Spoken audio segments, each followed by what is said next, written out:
So ganitong gawin natin.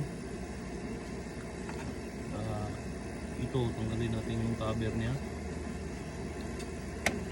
Tapos ito nakakonect naman to siya, pero ito ignition tinanggal ko na yan, pero i-click lang yan guys. Ngayon gawin natin,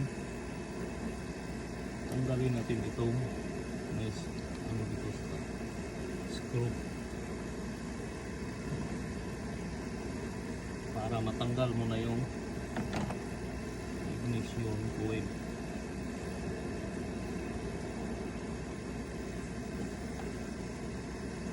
Madali lang itong gawin ka guys, pero medyo mabusisi kasi pag magkamali ka dyan pwede din sing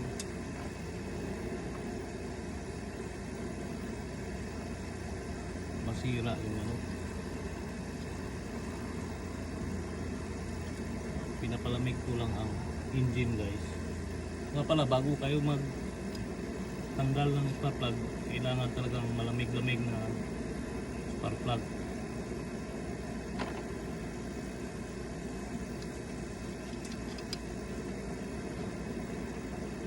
Yung makina para iwas sa lost thread.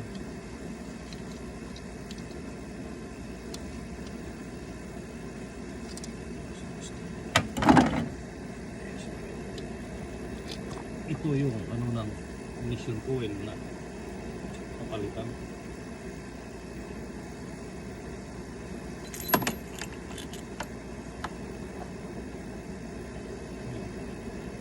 Nakita nyo guys sa ilalim na disalign na ang mga ano, yung spring.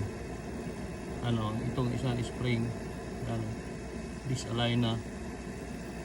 Yan, disalign na. Yan. Kaya magkano siya yung power hindi na gaanong malakas. Tapos while nabuksan mo na yan, pinalamig mo muna yung sasakyan, kabiran mo muna para hindi pwedeng malaglaga ng mga particles doon sa loob. So update ko kayo guys if malamig na, tirahin na natin tong engine.